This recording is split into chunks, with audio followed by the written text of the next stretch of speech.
Hello and welcome to Psychologies. I'm Nikki Peterson, Barefoot coach and creator of the How to Navigate Loss coaching program. In this short coaching video, you'll learn how to grieve living losses, and this is week 3 of 4. You can access the rest of the course if you're a subscriber to Psychologies magazine, or you can subscribe and get access to the full course, which includes weekly journal workbooks for in-depth coaching. You can subscribe via the link in this video's caption, or if you're already a subscriber, head over to the Life Leap Club page on the Psychologies website and register or sign in. So this week we're talking about grieving living losses, which many of us don't even realise we're grieving. Living losses could be the end of a relationship, financial loss, loss of self-esteem, redundancy, retirement, the death of a pet, major health changes, moving country, moving house. And the definition of grief is conflicting feelings caused by a change or an end in a familiar pattern of behaviour.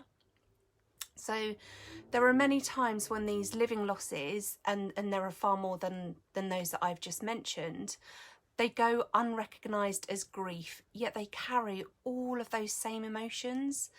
The author Glennon Doyle says that grief and pain are like joy and peace, and they are not things that we should try to snatch from one another. They're sacred, and she also says that she used to numb her feelings and hide, but now she feels her feelings and she shares. And as I've mentioned in previous sessions, to a certain degree, effective grief recovery is about being heard. So who can you share your feelings with? Who can you talk to that won't judge you, who won't compare their grief to yours, and someone that who will hear you and listen to you without any judgment? It's really no surprise that when we're grieving, our emotions are absolutely heightened and we can really react irrationally, which generally doesn't end very well for anybody. So what can you do to remain calm when your emotions are running high? Choosing how you respond to a situation can make such a difference, and often we actually stop breathing. Our bodies go into that fight or flight mode. So try to slow your breathing down.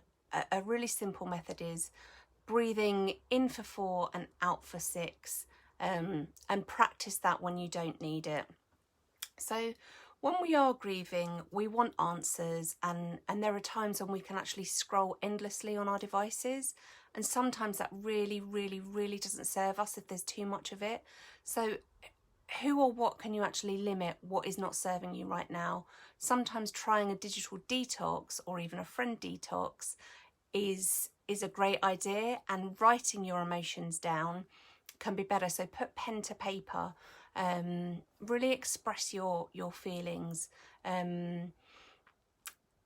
Just try and get your feelings out as much as you can, and bring simple pleasures into your life that can give you something to look forward to. So how can you make time for that?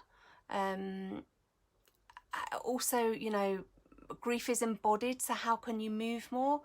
That could be something that could be a simple pleasure that you could bring into your life. Give yourself something to look forward to.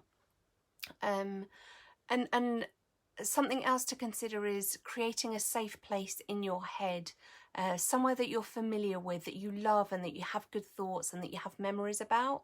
Think of everything, the sights, the colours, the smells, the sounds, and refer back to that good place when you're feeling low.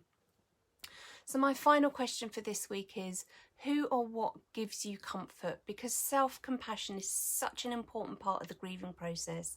When I've grieved, lengthy hot baths were my go-to comfort place. For some, it might be cooking your favourite comforting meal, or laying on the sofa watching a favourite movie. Whatever it might be, know that this is your way of comforting and soothing yourself. Remember, grieving is a lengthy process and it does take time. Please be kind to yourself, and I will see you next week for the final part of the course. Do take care.